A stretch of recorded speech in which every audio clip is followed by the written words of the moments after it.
കോഡിങ്ങിന്റെ growth എന്ന് പറയുന്നത് day by day increase ചെയ്തുകൊണ്ടിരിക്കുകയാണ്. CPC സർട്ടിഫിക്കേഷൻ ഇവിടെ മാൻഡേറ്ററി ആയിട്ട് കൺസിഡർ ചെയ്തിരുന്നില്ല. എങ്ങനെയാണ് എത്രയും പെട്ടെന്ന് ഇവിടെ ജോലി കിട്ടാനുള്ള കുറച്ച് ടിപ്സ് അത് ഞാൻ പറഞ്ഞുതരാം.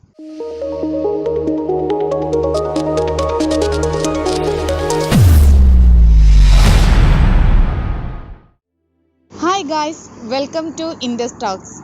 അപ്പോൾ നിങ്ങൾക്കറിയാം, ഈ തംബ്നെയിൽ കണ്ടപ്പോൾ തന്നെ എല്ലാവർക്കും ഉണ്ടാവുന്ന ഒരുപാട് ഡൗട്ട്സ് ആണ്. നിങ്ങൾക്ക് മെഡിക്കൽ കോഡിങ്ങിൽ ദുബായത്തെ വേക്കൻസീസ്, അതിൻ്റെ CV പ്രിപ്പറേഷന്, സാലറി റേഞ്ച്, ഇപ്പോൾ അതിന് എത്രത്തോളം ഓപ്പർച്യൂണിറ്റി ഉണ്ട് എന്നുള്ള കാര്യങ്ങളൊക്കെ എല്ലാവർക്കും ഭയങ്കര ഡൗട്ടുള്ള ഒരു ടൈമാണ് ഇപ്പോഴത്തെ ഒരു ടൈം എന്ന് പറയുന്നത്. അപ്പോൾ അതിൻ്റെ ഒരു ഉത്തരം എന്നുള്ള നിലക്ക്, അതിൻ്റെ ഒരു ആൻസർ എന്നുള്ള നിലക്കാണ് ഞാൻ ഈ ഒരു വീഡിയോ ചെയ്യുന്നത്. അതുപോലെ ഇതിൽ പറയുന്ന കാര്യങ്ങൾ എനിക്ക് ജെനുവിനായിട്ട്, എനിക്ക് റിയലായിട്ട് ഫീൽ ചെയ്യണ റിയൽ ആയിട്ടുള്ള കാര്യങ്ങളാണ് ഞാൻ പറയാൻ പോകുന്നത്. കാരണം ഓപ്പർച്യൂണിറ്റി ഉണ്ടെങ്കിൽ ഓപ്പർച്യൂണിറ്റി ഉണ്ട് പറയണം, ഇല്ലെങ്കിൽ ഇല്ല പറയും. അത് വളരെ വ്യക്തമായിട്ട് ഞാൻ നിങ്ങൾക്ക് പറഞ്ഞു തരാൻ ഉദ്ദേശിക്കുന്നുണ്ട്. ഇനിയിപ്പോൾ ഞാൻ പറയണതിൽ എന്തെങ്കിലുമൊക്കെ മിസ്റ്റേക്ക് ഉണ്ടെങ്കിൽ നിങ്ങൾ അറിവ് പോലെ നിങ്ങൾക്ക് സെർച്ച് ചെയ്യാവുന്നതാണ്. ഓക്കെ, അപ്പോൾ എന്തായാലും നമുക്ക് വീഡിയോയിലോട്ട് കടക്കാം. അപ്പോൾ എനിക്ക് പറയാനുള്ളൊരു കാര്യം തന്നെ, മെഡിക്കൽ കോഡിങ്ങിൻ്റെ ഗ്രോത്ത് എന്ന് പറയുന്നത് ഡേ ബൈ ഡേ ഇൻക്രീസ് ചെയ്തുകൊണ്ടിരിക്കുന്നത്.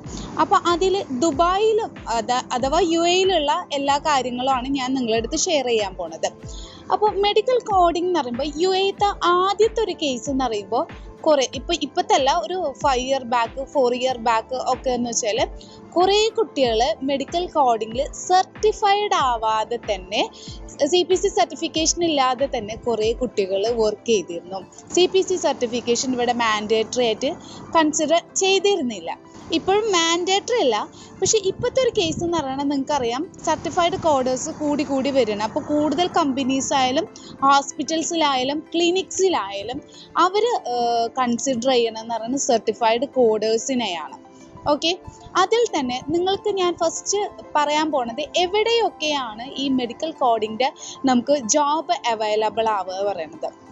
അപ്പോൾ ഈ മെഡിക്കൽ കോഡിങ്ങിൻ്റെ ജോലി പറയണത് ഈ UAE എടുത്ത് നോക്കുകയെന്ന് വെച്ചാൽ നമുക്ക് ക്ലിനിക്സുകളുണ്ട്. ഇവിടെ കുറേ ക്ലിനിക്സുകളുണ്ട്. ഇപ്പോൾ ആസ്റ്റർ പോലുള്ള ക്ലിനിക്സുകൾ, അതേപോലെ കുറേ ക്ലിനിക്സ് ഉണ്ട്. അപ്പോൾ അവിടെയൊക്കെ ഈ കോഡിങ് യൂസ് ചെയ്യുന്നുണ്ട്. അപ്പോൾ ക്ലിനിക്സുകളിൽ വർക്ക് ചെയ്യാൻ പറ്റും. അതേപോലെ മെഡിക്കൽ കോഡിങ്ങിൻ്റെ കമ്പനീസ് ഉണ്ട്. പിന്നെ മെയിനായിട്ട് ഹോസ്പിറ്റൽസിലും നമുക്ക് വർക്ക് ചെയ്യാൻ പറ്റും. കാരണം എന്തുകൊണ്ടാണെന്ന് വെച്ചാൽ ഇവിടെ ഇൻഷുറൻസ്, ഓരോ പേഷ്യൻറ്റിനും ഇൻഷുറൻസ് മാൻഡേറ്ററി ആണ്. അതെന്തുകൊണ്ടാണ് ഇവിടെ മാൻഡേറ്ററി എന്ന് വെച്ചാൽ, ഇപ്പോൾ നമ്മൾ ജസ്റ്റ് ഒരു ഫീവർ വന്നിട്ടോ എന്തെങ്കിലും ആയിട്ട് നമ്മൾ ഇൻഷുറൻസ് ഇല്ലാതെ പോവുകയാണ് ഒരു ഡോക്ടറെ കൺസൾട്ട് ചെയ്യുകയെന്ന് വെച്ചാൽ ഇവിടെ ഭയങ്കര എക്സ്പെൻസീവാണ്. നമുക്കത് എഫോർഡ് ചെയ്യാൻ പറ്റില്ല. ഒരു UAE-ത്തെ കേസ് എന്ന് പറയുന്നത് നമുക്ക് എഫോർഡ് ചെയ്യാൻ പറ്റില്ല. അപ്പോൾ മോസ്റ്റ്ലി എല്ലാവരും, നമ്മൾ ഹെൽത്തിൻ്റെ കേസിൽ നമ്മൾ റിസ്ക് എടുക്കാറില്ല. നമ്മളെല്ലാവരും ഇൻഷുറൻസ് എടുക്കണം. എല്ലാവരും ഇൻഷുറൻസ് എടുക്കും. അപ്പോൾ ഇവൺ നമ്മൾ ഒരു ഹോസ്പിറ്റലിൽ പോകുമ്പോൾ നമുക്ക് അതിൻ്റെ 20% നല്ലൊരു ഇൻഷുറൻസ് എടുക്കുകയെന്ന് വെച്ചാൽ അത് ഫുള്ളി കവേർഡ് ആയിരിക്കും. അതല്ലാതെ ഉള്ള ഇൻഷുറൻസ് എടുക്കുകയെന്ന് വെച്ചാൽ 20% മാത്രം നമുക്ക് ഫീ അടച്ചാൽ മതി. അതുപോലെ നമുക്ക് നമ്മളെ മരുന്നുകളിലും ഇൻഷുറൻസ് ലഭിക്കുന്നതാണ്. അപ്പോൾ എന്ന് പറയുന്നത് ഇവിടെ മെയിനായിട്ട് എല്ലാവർക്കും ഇൻഷുറൻസ് മാൻഡേറ്ററി, അങ്ങനെയാണ് ഇൻഷുറൻസ് മാൻഡേറ്ററി ആവണത് നമുക്ക്. അപ്പോൾ ഇൻഷുറൻസ് മാൻഡേറ്ററി ആവുമ്പോൾ നമുക്ക് ഓരോ ഇതും എന്ന് വെച്ചാൽ കോഡിങ് ചെയ്യുമ്പോൾ, ഈ മെഡിക്കൽ കോഡിങ് ചെയ്യുമ്പോൾ നമുക്ക് ഇൻഷുറൻസിൻ്റെ ക്ലെയിമിംഗ് പ്രോസസ്സ് ഫാസ്റ്റിങ് ചെയ്യാൻ നമ്മൾ ഈ മെഡിക്കൽ കോഡിങ് യൂസ് ചെയ്യുന്നത്. അപ്പോൾ ഇവിടെയുള്ള ഇപ്പോൾ ഒട്ടുമിക്ക ക്ലിനിക്സ് ആയാലും ചെറിയ ക്ലിനിക്സ് അല്ല, വലിയ ഹോസ്പിറ്റൽസിലൊക്കെ എന്ന് പറയുമ്പോൾ ഇവർ കൂടുതൽ ഇപ്പോൾ UAE-ത്തെ കേസ് എന്ന് പറയുമ്പോൾ അവർ ഔട്ട്സോഴ്സ് ചെയ്യണം. അവരുടെ വർക്ക് തന്നെ ഔട്ട്സോഴ്സ് ചെയ്യണം. ഇന്ത്യയിലോട്ടോ അങ്ങനെയൊക്കെ ആയിട്ട് വർക്ക് ഔട്ട്സോഴ്സ് ചെയ്തിട്ടാണ് ചെയ്യുന്നത്. അപ്പോൾ കുറച്ചും കൂടി ജോബ് ഓപ്പർച്യൂണിറ്റീസ് കുറച്ചൊരു കുറയുന്ന രീതിക്കാണ് ഇവിടെയുള്ള കേസ് എന്ന് പറയുന്നത്. പക്ഷേ ഞാൻ എന്താ ഓപ്പൺ ആയിട്ട് പറയുന്നത്, ഇത് ഫുള്ളായിട്ടല്ല, ചിലവർക്ക് ഭാഗ്യം പോലെ പെട്ടെന്ന് കിട്ടുന്നുണ്ട്. കോഴ്സ് പഠിച്ച് സർട്ടിഫൈഡ് ആയ ഉടനെ പെട്ടെന്ന് കിട്ടുന്നുണ്ട്. അതെന്താണെന്ന് വെച്ചാൽ ഈ UAE-ത്തിലെ കേസ് എന്ന് പറയുമ്പോൾ ഈ മെഡിക്കൽ കോഡിങ്ങിൻ്റെ ജോബ് മാത്രമല്ല, അതല്ലാതെയുള്ള എല്ലാ ജോബ്സ് എന്ന് പറയുന്നതും റെഫറൻസ് എന്ന് പറഞ്ഞൊരു ക്രൈറ്റീരിയ ഉണ്ട്. അപ്പോൾ ഈ റെഫറൻസിൽ നമുക്ക് പെട്ടെന്ന് നമ്മൾ റെഫർ ചെയ്യാൻ ഒരാളുണ്ടെങ്കിൽ നമുക്ക് പെട്ടെന്ന് തന്നെ കയറി പറ്റാൻ പറ്റും. അപ്പോൾ ഇവിടുത്തെ ഒരു കേസ് എന്ന് പറയുമ്പോൾ ചിലവർ ഒരു വർഷം 2 വർഷം തപ്പി നടക്കുന്ന ആൾക്കാരുണ്ട്. ചിലവരെ കേസ് പറയാന്ന് വെച്ചാൽ അവർ അങ്ങനെയൊന്നുമില്ല, അവർക്ക് ഒരു 2-3 months കൊണ്ട് ജോലി കിട്ടുന്ന ആൾക്കാരുണ്ട്. ചിലവർ കേസ് ഭാഗ്യം പോലെ എന്ന് വെച്ചാൽ 1 week 2 week കൊണ്ട് ജോബ് സെറ്റായി വരുന്ന ആൾക്കാരുണ്ട്. അപ്പോൾ മുന്നൊക്കെ കുറച്ചും കൂടി സിമ്പിളായിരുന്നു. ഇപ്പോൾ കുറച്ചൊരു ചെറിയൊരു ടൈറ്റ് ഷെഡ്യൂളാണ് വരുന്നത് ഒരു ജോബിൻ്റെ കേസ് പറയുമ്പോൾ എന്ന് പറയുന്നത്. അപ്പോൾ അതിന് നിങ്ങൾക്ക് എന്തൊക്കെ ടിപ്പാണ് ഇവിടെ ജോലി കിട്ടാൻ, എങ്ങനെയാണ് എത്രയും പെട്ടെന്ന് ഇവിടെ ജോലി കിട്ടാനുള്ള കുറച്ച് ടിപ്സ് അത് ഞാൻ പറഞ്ഞുതരാം. അപ്പോൾ എങ്ങനെയാണ് നമുക്ക് മെഡിക്കൽ കോഡിങ്ങിൻ്റെ ജോബ് ഇവിടെ കിട്ടാൻ ഒരു ഈസി മെത്തേഡ് എന്ന് പറഞ്ഞാൽ, first of all as A fresher എന്നുള്ള, ഇപ്പോൾ ഒരു എക്സ്പീരിയൻസ്ഡ് കാൻഡിഡേറ്റ് ആണെന്ന് വെച്ചാൽ ഇവിടെ ജോബ് കിട്ടാൻ ഒരു പണിയില്ല. പെട്ടെന്ന് തന്നെ എക്സ്പീരിയൻസ് ആയിട്ടുള്ള ആൾക്കാർക്ക് ഇവിടെ ജോബ് കിട്ടുന്നുണ്ട്. പക്ഷെ അത് അവർ കൂടുതൽ ചോദിക്കുന്നത് UAE എക്സ്പീരിയൻസ് ആണ്. നാട്ടിലുള്ള എക്സ്പീരിയൻസിനെ കുറിച്ച് ഞാൻ പറഞ്ഞു വരാം. പക്ഷെ കൂടുതൽ ചോദിക്കുന്നത് വെച്ചാൽ UAE എക്സ്പീരിയൻസ് ആണ്. ഒരു 3 year 1 year 2 year ഒക്കെ എക്സ്പീരിയൻസ് ഉണ്ടെങ്കിൽ എത്രയും പെട്ടെന്ന് തന്നെ ഇവിടെ ജോബ് അവൈലബിൾ ആണ് നിങ്ങൾക്ക്. ഓക്കെ, പിന്നെ അതുപോലെ തന്നെ നിങ്ങളുടെ അടുത്ത് പറയാനുള്ള ഒരു കാര്യം എന്ന് പറയുന്നത്, ഇപ്പോൾ ഒരു എക്സ്പീരിയൻസ് ഇല്ലാതെ ഒരു ഫ്രഷർ ആയിട്ടാണ് നമ്മൾ ജോബിന് അപ്ലൈ ചെയ്യാൻ പോകണമെന്നുണ്ടെങ്കിൽ നിങ്ങൾ ഒരിക്കലും ഒരു ജോബ് എന്നുള്ളൊരു ഇതിന് മാത്രം CV-യിൽ സെറ്റ് ചെയ്യാതെ നിങ്ങളുടെ CV-യിൽ നിങ്ങൾ ഞങ്ങൾ ഒരു ട്രെയിനിങ്ങിന് അല്ലെങ്കിൽ ഒരു ഇൻറ്റേൺഷിപ്പിന് ഞങ്ങൾ ഓക്കെ ആണ്, ഇപ്പോൾ വിത്തൗട്ട് സാലറി ബേസിസ് തന്നെ ഒരു ഇൻറ്റേൺഷിപ്പിനോ ട്രെയിനിങ്ങിനോ ഓക്കെ ആണെന്നുള്ളൊരു മോഡാണെന്ന് വെച്ചാൽ നിങ്ങൾക്ക് കുറച്ചും കൂടി പെട്ടെന്ന് തന്നെ നിങ്ങൾക്ക് ജോബിലോട്ട് എത്തിപ്പെടാൻ പറ്റും. അപ്പോൾ എന്ന് വെച്ചാൽ മുന്നെന്ന് പറഞ്ഞ കൺസെപ്റ്റൊക്കെ എന്ന് പറഞ്ഞാൽ നമ്മൾ ഡയറക്റ്റ് നമ്മൾ ക്ലിനിക് അസിസ്റ്റൻ്റ് ക്ലിനിക്സ് എന്ന് പറയുമ്പോൾ ഇവിടെ ഒരുപാട് അസിസ്റ്റൻ്റ് ക്ലിനിക്സ് ഉണ്ട് UAE-യിൽ. അതുപോലെ ഓരോ ക്ലിനിക്സുകളും ഹോസ്പിറ്റൽസും ഒക്കെ ഉണ്ട്. ഡയറക്റ്റ് പോയിട്ട് നിങ്ങൾക്ക് CV കൊടുക്കാം. പക്ഷെ അതിപ്പോഴും ചെയ്യണ്ടെന്ന് ഞാൻ പറയണില്ല. നിങ്ങൾക്ക് പറ്റുന്നുണ്ടെങ്കിൽ ഡയറക്റ്റ് പോയിട്ട് തന്നെ CV കൊടുക്കുക. ഇതല്ലെങ്കിൽ നമുക്ക് UAE-യുടെ തന്നെ ലിങ്ക്ഡിൻ ആയാലും ഇൻഡീഡ്, നൗക്കരി, ഗൾഫ് അങ്ങനെ കുറേ ഇതിലുണ്ട്. അപ്പോൾ അതിലൊക്കെ ലിങ്ക്ഡിനിലൊക്കെ കുറേ കണക്ഷൻസ് ഒക്കെ വരുമ്പോൾ നമുക്ക് ഒന്നും കൂടി മെഡിക്കൽ കോഡിങ്ങിൻ്റെ ജോബ്സ് അവൈലബിൾ ആയിരിക്കും. അപ്പോൾ നിങ്ങൾ CV അപ്ഡേറ്റ് ചെയ്യുമ്പോൾ നിങ്ങളെപ്പോഴും നിങ്ങൾ ഇൻറ്റേൺഷിപ്പിനും ട്രെയിനിങ്ങിനും റെഡിയാണ് എന്നുള്ള ഒരു കൺസെപ്റ്റിൽ വേണം നിങ്ങൾ CV-യിൽ പ്രിപ്പയർ ചെയ്യുക. അതല്ലാതെ ആസ് എ ഫ്രഷറായിട്ട് വിത്തൗട്ട് എനി റെഫറൻസിലാണ് നിങ്ങളൊരു ജോബ് ട്രൈ ചെയ്യുകയെന്ന് വെച്ചാൽ നിങ്ങൾക്ക് അത് കുറച്ചും കൂടി ബുദ്ധിമുട്ടായി വരാം. ഇതൊക്കെ റിയാലിറ്റി ആയിട്ടുള്ള കാര്യങ്ങളാണ്. അതാണ് ഞാൻ ഓപ്പൺ ആയിട്ട് നിങ്ങളുടെ അടുത്ത് കാര്യങ്ങൾ പറഞ്ഞു തരുന്നത് കേട്ടോ. ഓക്കെ, അത് ക്ലിയർ ആയി എന്ന് വിചാരിക്കുന്നു. ഓക്കെ, ഇനി കുറച്ച് കാര്യങ്ങൾ ഞാൻ ഈ വീഡിയോ എത്രത്തോളം ലെങ്ത് ആവുമെന്ന് എനിക്കറിയില്ല. ഇതിനെക്കുറിച്ച് കുറച്ച് ഡീറ്റെയിൽ ആയിട്ട് സംസാരിക്കാനുണ്ട്. അപ്പോൾ നിങ്ങൾ എന്താ ചെയ്യേണ്ടതെന്ന് വെച്ചാൽ കുറച്ചും കൂടി കാര്യങ്ങൾ ഞാൻ പറഞ്ഞുതരാം. നിങ്ങൾ കമൻറ്റ് ചെയ്യുക നിങ്ങളെ ഡൗട്ട്സ്, UAE-യിൽ എങ്ങനെ ജോബിൻ്റെ കേസ് എങ്ങനെ ആയിരിക്കും, പിന്നെ അതേപോലെ തന്നെ നിങ്ങൾ മെഡിക്കൽ കോഡിങ് പഠിക്കാൻ ആഗ്രഹിക്കുന്ന കുട്ടികളുണ്ടെങ്കിൽ എങ്ങനെയാണ് മെഡിക്കൽ കോഡിങ് പഠിക്കേണ്ടത്, അതിൻ്റെ ഒക്കെ ആയിട്ടുള്ള എല്ലാ ഡൗട്ട്സും നിങ്ങൾ കമൻറ്റ് ബോക്സിൽ കമൻറ്റ് ചെയ്തോളൂ. കാരണം നമുക്ക് ഡയറക്റ്റ് എല്ലാവരും വിളിക്കുമ്പോൾ അങ്ങനെ എല്ലാ ഡീറ്റെയിൽസും പെട്ടെന്ന് തന്നെ നമുക്ക് അത്രയും ടൈം അവൈലബിൾ ആയില്ല. നമ്മൾ ഇൻസ്റ്റിറ്റ്യൂട്ട് ചെയ്ത കുട്ടികൾക്കാണ് അതൊക്കെ പ്രൊവൈഡ് ചെയ്ത് കൊടുക്കുന്നത്.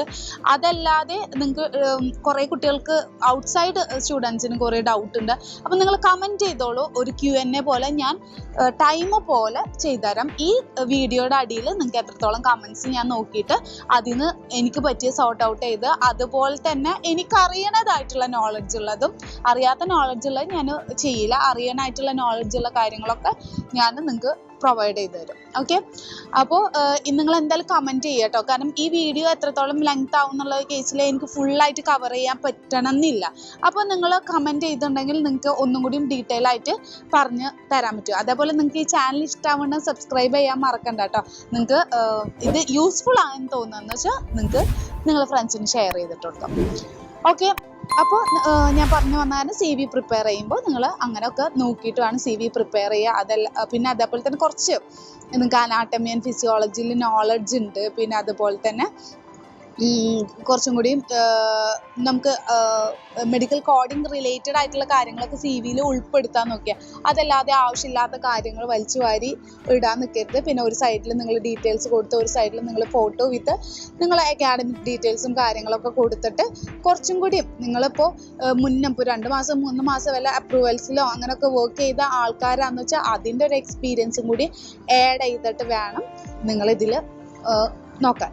ഓക്കെ, അപ്പോൾ അടുത്തതായിട്ട് എനിക്ക് പറയാനുള്ളത് എന്തൊക്കെ ജോബാണ്, എങ്ങനെയാണ് നമ്മളെ വർക്ക് വരിക. ഇവിടുത്തെ 3 ടൈപ്പ് വർക്ക് വരുന്നത്.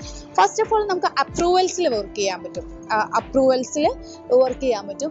സെക്കൻഡ് എന്ന് പറഞ്ഞാൽ നമുക്ക് ക്ലെയിം സബ്മിഷൻ ഡിപ്പാർട്ട്മെൻറ്റിൽ നമുക്ക് വർക്ക് ചെയ്യാൻ പറ്റും. അതേപോലെ മൂന്നാമത്തെ കേസ് എന്ന് പറഞ്ഞാൽ റീസബ്മിഷൻ പ്രോസസ്സിലും നമുക്ക് വർക്ക് ചെയ്യാൻ പറ്റും. അപ്പോൾ ഫസ്റ്റ് അപ്രൂവൽസിൽ നമ്മൾ വർക്ക് ചെയ്യുമ്പോൾ നിങ്ങൾ ശ്രദ്ധിക്കേണ്ട ഒരു കാര്യം എന്താ പറയുക, അപ്രൂവൽസിൽ അധികം ചില ടൈമിൽ സർട്ടിഫൈഡ് ആവാത്തവരെയും എടുക്കാറുണ്ട്. പക്ഷേ ഇപ്പോൾ എല്ലാവരും സർട്ടിഫിക്കേഷൻ ചോദിക്കുന്നുണ്ട് കേട്ടോ.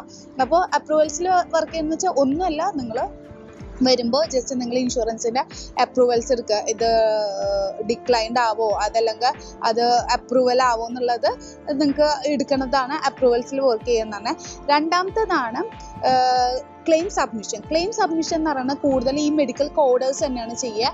ഈ മെഡിക്കൽ കോഡേഴ്സ് എങ്ങനെയാണെന്ന് വെച്ചാൽ നമ്മൾ എല്ലാ ഒരു സമ്മറിയും കാര്യങ്ങളൊക്കെ നമ്മൾ കയ്യിലുണ്ടാവും. അപ്പോൾ നമ്മൾ പഠിച്ച ഗൈഡ് ലൈൻസും കാര്യങ്ങളൊക്കെ വെച്ചിട്ട് നമ്മളത് കോഡായിട്ട് കൺവേർട്ട് ചെയ്യുക ക്ലെയിം സബ്മിഷൻ. അതിൽ സർട്ടിഫൈഡ് കോഡേഴ്സിനെ തന്നെയാണ് എല്ലാവരും എടുക്കാറ് നോർമലി. ഇനി റീസബ്മിഷൻ ആ ഒരു പ്രോസസ്സിലാകുമ്പോൾ കുറച്ചും കൂടി നല്ല എക്സ്പീരിയൻസ്ഡ് ആയിട്ടുള്ള കാൻഡിഡേറ്റിനെയാണ് അവിടെ ഒന്നും കൂടി പ്രിഫർ ചെയ്യാറ്. കുറച്ച് എക്സ്പീരിയൻസ് 4 year 3 year എക്സ്പീരിയൻസ് ആയിട്ടുള്ള ആൾക്കാരെയാണ് കുറച്ചും കൂടി കുറച്ചും കൂടി എടുക്കാറെന്ന് പറയുന്നത്. അപ്പോൾ അതുപോലെ ഈ ഒരു 3 സെഷനിലാണ് വർക്ക് ചെയ്യുന്നത്. അതുപോലെ തന്നെ ഇൻഷുറൻസ് കോർഡിനേറ്റർ ആയിട്ട് വർക്ക് ചെയ്യാൻ പറ്റും. അത് ഈവൻ മെഡിക്കൽ കോഡിങ് ചിലർ മെഡിക്കൽ കോഡിങ് പഠിച്ച ആൾക്കാർ വർക്ക് ചെയ്യാറുണ്ട്, ചിലർ മെഡിക്കൽ കോഡിങ് പഠിക്കാത്ത ആൾക്കാരും കുറച്ച് കമ്മ്യൂണിക്കേഷൻ കേപ്പബിലിറ്റി ഉള്ള ആൾക്കാരൊക്കെ ഉണ്ടെങ്കിൽ നിങ്ങൾക്ക് ഇൻഷുറൻസ് കോർഡിനേറ്റർ ആയിട്ട് വർക്ക് ചെയ്യാൻ പറ്റും. അതൊന്നല്ല, നമ്മൾ ജസ്റ്റ് പോകുമ്പോൾ റിസപ്ഷന് നമ്മൾ കാര്യങ്ങളൊക്കെ പ്രൊവൈഡ് ചെയ്യാനും അതുപോലെ നമ്മൾ ഡോക്ടറിൻ്റെ അടുത്തുനിന്ന് ഡയഗ്നോസിസിൻ്റെയും കാര്യങ്ങളൊക്കെ വന്നാൽ അതിൻ്റെ അപ്രൂവൽ എടുക്കാനും ഇത് നിങ്ങൾക്ക് അപ്രൂവലും അതിൻ്റെ കാര്യങ്ങൾ നിങ്ങൾ ഇൻഷുറൻസ് ഡിക്ലൈൻഡ് ആണോ അതേപോലെ നിങ്ങൾ ഇൻഷുറൻസ്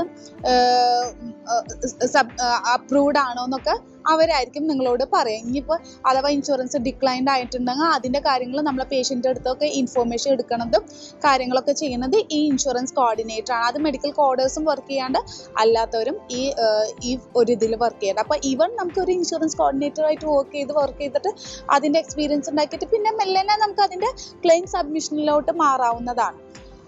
ഇനി അടുത്തതായിട്ട് ഇതിൻ്റെ സാലറി പാക്കേജ് ഡീറ്റെയിൽസ് പറയുന്നത് വെച്ചാൽ, സാലറി പാക്കേജിനെ കുറിച്ച് പറയുന്നത് വെച്ചാൽ ആസ് എ ഫ്രഷേഴ്സിന് നിങ്ങൾക്ക് ഒരു ബേസിക് സാലറി തന്നെയാണ് കിട്ടുക. ഇപ്പോൾ 2500 ദിറംസോ 3000 ദിറംസോ അങ്ങനെ ഒരു ബേസിക് സാലറി മാത്രമാണ് കിട്ടുക. അത് കഴിഞ്ഞല്ല, എന്നാലും 3000 ദിറംസ് എന്ന് പറഞ്ഞാൽ ചെറിയൊരു ഇതൊന്നല്ല, നിങ്ങൾക്ക് ഇന്ത്യൻ മണി കൺവേർട്ട് ചെയ്യുമ്പോൾ അറിയാൻ പറ്റും എത്രത്തോളം ഉണ്ടെന്ന്. അതുപോലെ എക്സ്പീരിയൻസ് കാൻഡിഡേറ്റിന് നന്നായി സാലറി കിട്ടും, ഒരു 5 to 6 ആ റേഞ്ചിലോ. പിന്നെ അതേപോലെ നല്ല എക്സ്പീരിയൻസ് ആയിട്ടുള്ള ആൾക്കാർ ഇപ്പോൾ 10 year 6 year അങ്ങനത്തെ എക്സ്പീരിയൻസ് ആയിട്ടുള്ള കാൻഡിഡേറ്റ് ഉണ്ടെങ്കിൽ അവർക്കും കുറച്ചും കൂടി സാലറി കിട്ടും. അപ്പോൾ അതുപോലെ ഈ വീഡിയോ ഞാൻ എന്തായാലും ഇതിൻ്റെ കുറച്ചും കൂടി ഡീറ്റെയിൽ ആയിട്ട് ചെയ്യാൻ ഉദ്ദേശിക്കുന്നുണ്ട്. ഈ ഡീറ്റെയിൽ ആയിട്ട് നിങ്ങൾക്ക് വേണമെന്നുണ്ടെങ്കിൽ നമ്മൾ കമൻറ്റ് ബോക്സിൽ കമൻറ്റ് ചെയ്യുക. അപ്പോൾ ഞാൻ ഡീറ്റെയിൽ ആയിട്ട് ഇതിൽ കുറച്ചും കൂടി കണ്ടന്റ് ഞാൻ പ്രിപ്പയർ ചെയ്ത് വെച്ചിട്ടുണ്ട്. അപ്പോൾ വീഡിയോ കൂടുതൽ ലെങ്ത് ആവണ്ട വിചാരിച്ചിട്ടാണ് ഞാനിതിപ്പോൾ ചെയ്യാത്തത്. അപ്പോൾ നിങ്ങൾക്ക് താല്പര്യമുള്ള ആൾക്കാരുണ്ടെങ്കിൽ കമൻറ്റ് ബോക്സിൽ കമൻറ്റ് ചെയ്യുക. അപ്പോൾ ഞാൻ നോക്കിയിട്ട് ഡീറ്റെയിൽ ആയിട്ട് നിങ്ങൾക്ക് പറഞ്ഞു തരാം കേട്ടോ. പിന്നെ മറക്കണ്ട, നമ്മളെ നെക്സ്റ്റ് ബാച്ച് വരുന്നുണ്ട് കേട്ടോ, February 28 നെക്സ്റ്റ് ബാച്ച് വരുന്നുണ്ട്. അപ്പോൾ അതിൽ ആവശ്യമുള്ള കുട്ടികളുണ്ടെങ്കിൽ താഴെ കാണുന്ന കോൺടാക്ട് നമ്പറിൽ കോൺടാക്ട് ചെയ്യുക. നിങ്ങൾക്ക് ഇത്രയും ഡീറ്റെയിൽ ആയിട്ടുള്ള ഇൻഫോർമേഷൻസും കാര്യങ്ങളൊക്കെ പാസ് ചെയ്യുന്നതാണ്. പിന്നെ ഇതൊക്കെയാണ് മെയിനായിട്ട് നമുക്ക് UAE ജോബ് നോക്കുമ്പോൾ, അല്ല UAE നിങ്ങൾക്ക് മെഡിക്കൽ കോഡിങ് ജോബ്സിൻ്റെ സാധ്യതകളും കാര്യങ്ങളുമാണ് ഞാൻ പറഞ്ഞു തന്നത്.